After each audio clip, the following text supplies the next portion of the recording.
As we all know, financial crises happen in every country around the world, and the most popular is in Venezuela. With today's morning news, let's explore on what actually happens in Venezuela today. Venezuela is a resource-rich country that has suffered from both internal and external mismanagement. This happened for over a decade, but the worst situations is under Hugo Chavez's legacy.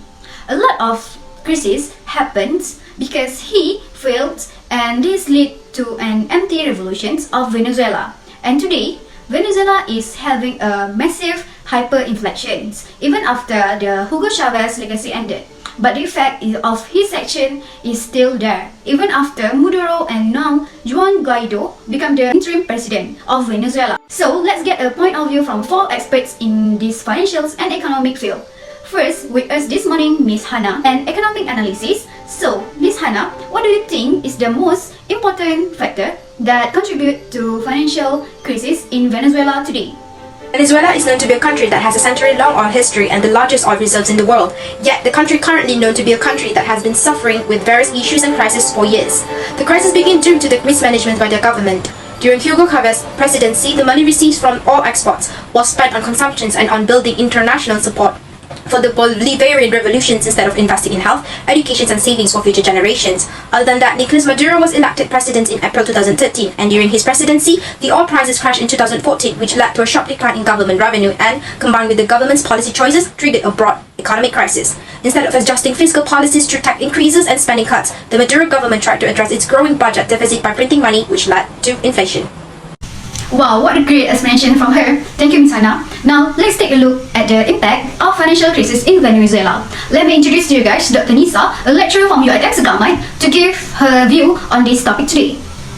Based on my research, there are 3 impacts of financial crisis in Venezuela. Firstly, the economy. The financial crisis gives an impact of inflation, where the Venezuela is facing hyperinflation because of the annual inflation rate for consumer prices has risen during the crisis.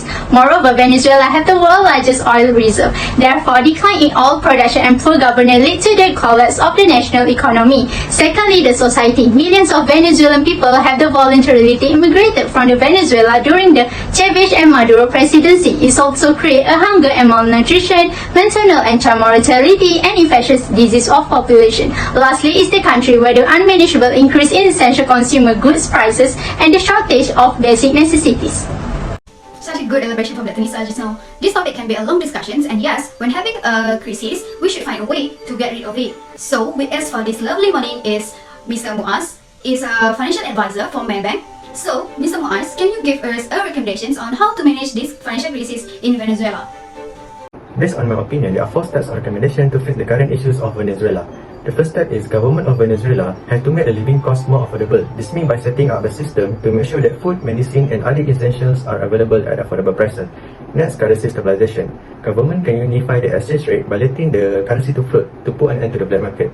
The third step is eliminate dysfunctional price control.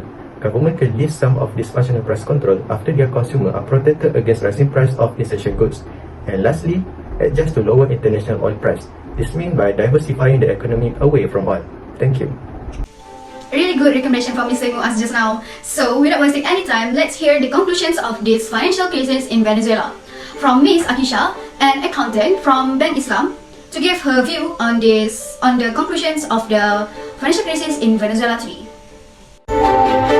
Based on my research, despite the fact that Venezuela's economic crisis has been growing for years, it is still in its early stages with no clear or speedy solution in sight, especially given the country's political upheaval. So the government is dealing with a complicated collection of economic issues, all of which are exacerbated by the country's turbulent political environment, collapsed output, inflation, and unsustainable budget deficits and debt.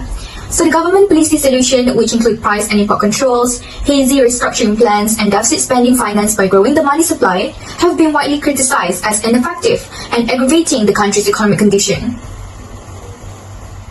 You got the point, Ms. Akisha. Wow guys, what a really intense discussion for today morning news. I'm pretty sure that the viewers can gain so much information regarding this topic through our discussion in this today morning news.